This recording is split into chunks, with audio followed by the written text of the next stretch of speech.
Hello students, मैं YP sir. इस channel में आपका स्वागत है। पिछले वीडियोज में हम लोग प्रश्नावली 7.10 के प्रश्नों को प्रतिस्थापन द्वारा निश्चित समाकलन पढ़े थे। इस वीडियो में हम लोग अगला प्रश्नावली 7.11 पढ़ेंगे। उससे पहले ये कुछ प्रॉपर्टीज दिया हुआ है निश्चित समाकलन का, तो इसको देखें। निश्चित समाकलनों के गुणधर्म, तो इसमें दिया है P0 करके फार्मूला है a/b(f(x)dx। ठीक है, तो इसको हम आवश्यकता अनुसार जो है एफ एक्स को एफ टी के रूप में हम बदल सकते हैं। एफ टी डी टी हो जाएगा, लिमिट वही रहेगा। अगला दिया हुआ है a/b(f(x)dx। जब इसके लिमिट को हम चेंज कर देंगे, अपर को लोअर कर दें, लोअर को अपर में बदल दें, तो इसका मान जो है, इसका चिन्ह जो है बदल जाता है, माइनस हो जाता है। प्लस है तो माइनस, माइनस तो प्लस हो जाएगा। ठीक है, और इसमें एक विशेष करके दिया हुआ है, यदि दोनों का लिमिट बराबर हो जाए, अपर और लोअर, तो दिए गए फलन का इंटीग्रेशन 0 होता है। तो अगर कहीं दोनों का लिमिट सेम दिया हो तो उसको हम 0 लिख लेंगे। अगला देखें, ए P2 करके दिया है a/b(f(x)dx। तो इसके लिमिट को हम दो अलग अलग लिमिट में बांट लेंगे इंटीग्रल में। तो देखें, a/c और f(x)dx प्लस c/b(f(x)dx हो जाएगा, जहाँ a b c जो है वास्तविक संख्याएं हैं। अगला P3 करके दिया है, देखें a/b(f(x)dx। तो इसमें क्या होता है कि अपर लिमिट और लोअर लिमिट को जोड़ करके उसमें से दिए गए ये जो फलन दिया गया उसको घटा देते हैं। जिसका समाकलन करना है घटा देंगे और फिर इसका जो है हम समाकलन कर लेंगे। P4 दिया है, देखें इस प्रॉपर्टी का प्रयोग जो है ज़्यादा होता है। a/b 0/b दिया है f(x)dx। तो इसमें क्या होता है, a में से x को घटा देते हैं और उस फलन का हम इंटीग्रेशन करके इसमें सीमा रख लेंगे। ठीक है, तो अब एक अगला देखें P5। इसमें दिया है 0 से 2a f(x)dx। तो इसके अपर लिमिट को आधा कर देंगे। जब अपर लिमिट को आधा करेंगे तो f(x)dx हो जाएगा प्लस 0 से a और 2a माइनस x हो जाएगा। इसका प्रयोग जो है बहुत कम है, कहीं कहीं है, तो इसका प्रयोग नगण्य के बराबर है। ठीक है, a6 दिया है, P6 दिया है, देखें अगला फार्मूला 0 से 2a f(x)dx। तो इसका जब लिमिट करेंगे आधा, तो यहाँ 2 से भाग हो जाएगा, f(x)dx हो जाएगा। ये कब होगा, इस रूप में हम कब लिखेंगे, जब f2a minus x equal to f(x) के बराबर होगा। यानी इसके अपर लिमिट में से इसको घटा दें और पुनः जो है वह दिए गए फलन के बराबर ही आ जाए f(x) के, तो उस स्थिति में यह जो है इतना होगा। अब 0 कब होगा, इसी का मान 0 कब होगा, यदि 2a में से, इसके अपर लिमिट में से दिए गए फलन को हम घटाएं और उसका मान जो है माइनस f(x) के बराबर आ जाए, ऋणात्मक के बराबर आ जाए, तो उस स्थिति में इसका मान 0 हो जाएगा। ठीक है, अगला फार्मूला देखें।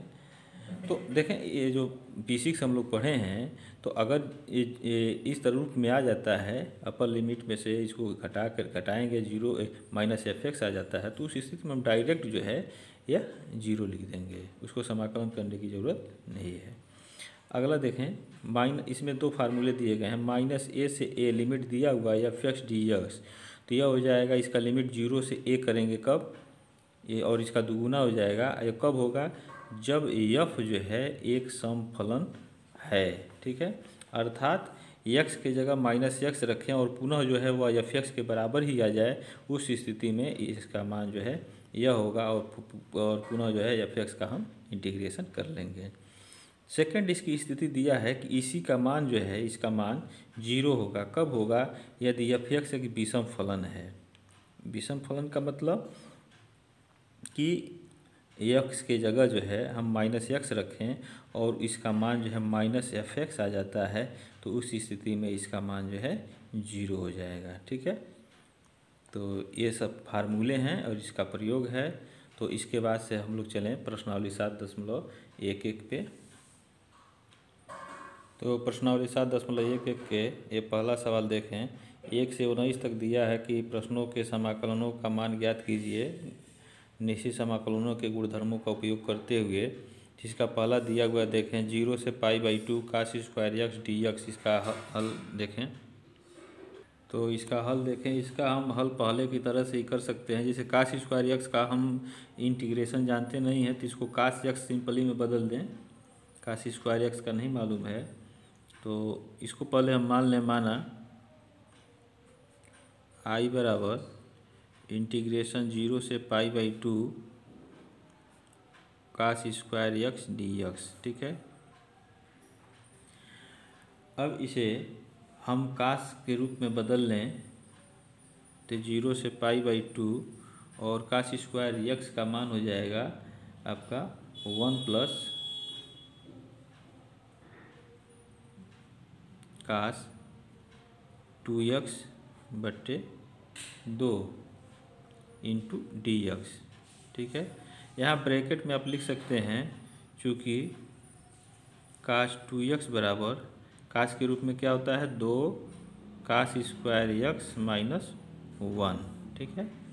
ये ब्रैकेट में फार्मूला है, इसी के हिसाब से इसको लिखा गया है। तो काश स्क्वायर यक्स का मान क्या हो जाएगा, ये -1 इधर आएगा तो 1 प्लस काश 2x/2, ठीक है। अब इसको अलग अलग इंटीग्रेशन के रूप में लिख लें।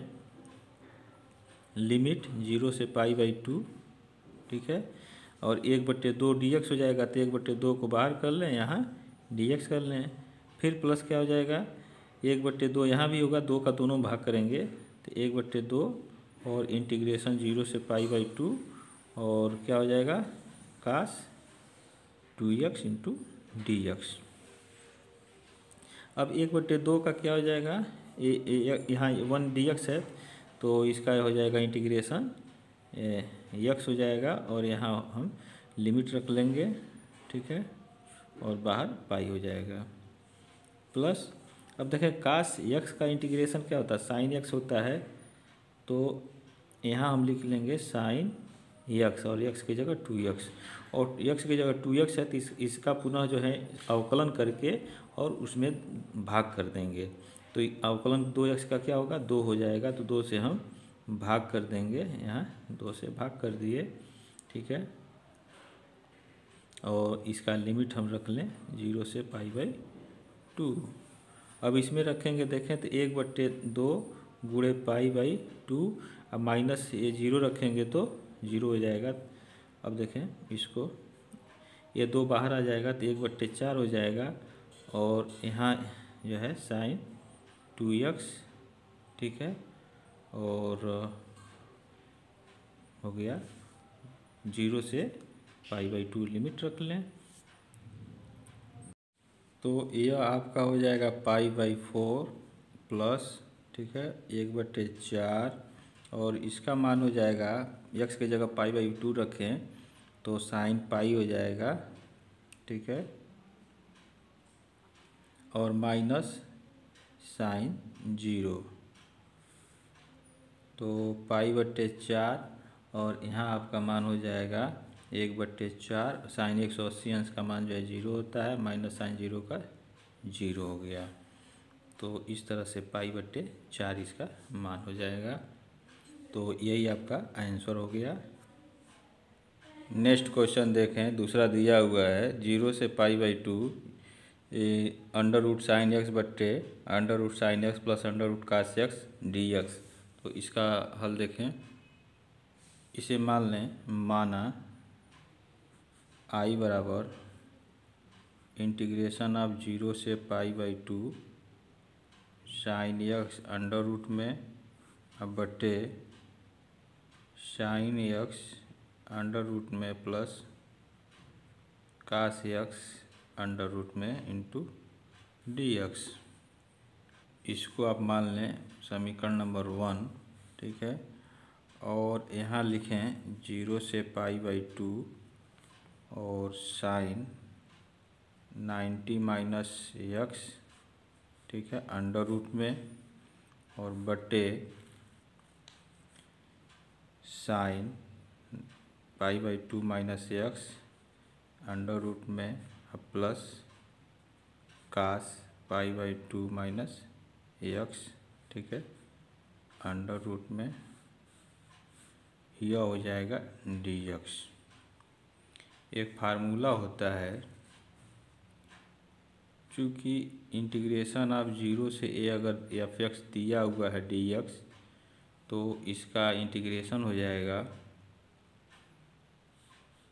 यह होता है, यहाँ देखें, इंटीग्रेशन हो जाएगा जीरो से ए बराबर के बाद यहाँ लिख रहे हैं F A minus x into d x. ठीक है, तो इसी फार्मूले को हम लगाएं, जीरो से A F x d x बराबर जीरो से F A minus x into d x. तो यही फार्मूला लगाया गया यहाँ पे, तो इसको लिखा गया। इसके बाद देखें क्या आता है। तो यहाँ आपका हो जाएगा जीरो से pi by two sine 90 minus theta equal to हो जाएगा एक कास एक्स हो जाएगा यहाँ। ठीक है, यहाँ भी एक कास एक्स हो जाएगा अंडर रूट में, और प्लस यहाँ साइन एक्स हो गया। ठीक है, इंटू डी एक्स। यह आपका, इसको आप समीकरण नंबर 2 मान लें, और यह हो जाएगा आपका आई। तो समीकरण 1 और 2 को जोड़ लें, तो यहाँ लिखें समीकरण 1 धन 2 से, तो क्या मिलेगा, इधर 2i हो जाएगा, i प्लस आई 2i हो जाएगा, और इंटीग्रेशन जीरो से पाई बाई टू। अब देखें दोनों का हर समान है, तो इसका अंश आपस में जुट जाएगा, तो under root sine x plus cos x. ठीक है, बटे यहाँ हो जाएगा cos x plus sine x under root में इंटू डी एक्स, और यह कट के जो है आपका एक हो गया, तो जीरो से pi by two into d x, और इसका इंटीग्रेशन हो जाएगा एक्स, और लिमिट रख देंगे जीरो से पाई बाई टू, तो यह हो जाएगा आपका पाई बाई टू आई बराबर पाई बाई टू, तो आई बराबर कितना हो जाएगा, पाई बटे 4। तो यही जो है आपका इसका समाकलन होगा, ये आपका आंसर हो गया।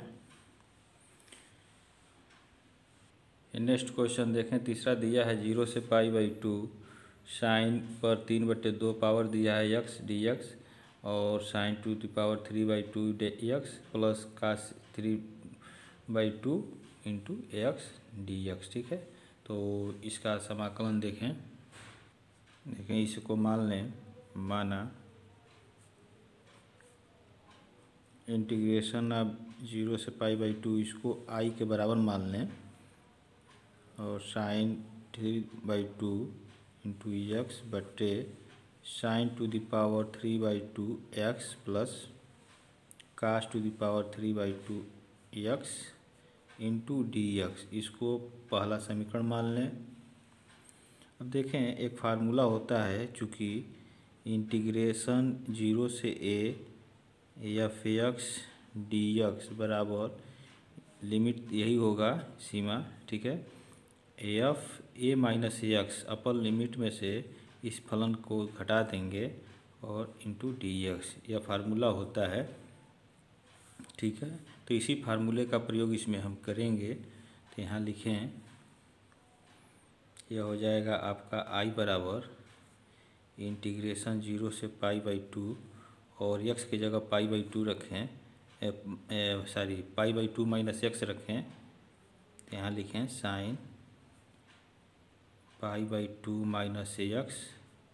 ठीक है, यहाँ 3/2 पावर हो जाएगा, बटे नीचे यहाँ साइन 3/2 पावर, और एक्स की जगह pi by two minus x हो गया, plus cos pi by two minus x और 3/2 इंटू डी एक्स। तो देखें साइन 90 माइनस थीटा क्या हो जाएगा, कास थीटा हो जाएगा, तो यह हो जाएगा आपका कास 3/2 इंटू एक्स बटे यहाँ हो जाएगा कास 3/2 इंटू एक्स प्लस कास दिया है तो ये साइन हो जाएगा। ठीक है, यह आपका साइन हो गया 3/2 इंटू एक्स। ठीक है, और लिमिट हो गया जीरो से pi by 2 into d x. तो अब देखें यह आपका आई के बराबर हो जाएगा, इसको आप मान लें समीकरण नंबर 2। अब देखें ये पहला समीकरण और दूसरा दिया हुआ है, इन दोनों को जोड़ दे तो हर इसका समान है, ठीक है। तो अंश जो है आपस में जुड़ जाएगा, लिमिट वही हो जाएगा। तो यहाँ लिखें समीकरण फर्स्ट प्लस सेकंड से, तो आई प्लस आई यह हो जाएगा इधर 2i, ठीक है। और इंटीग्रेशन 0 से π/2 और साइन इसके ऊपर 3/2 पावर x प्लस कास पर 3/2 पावर इंटू x बटे साइन 3/2x। हर समान है दोनों का, तो हर उतार लेंगे हम, ठीक है,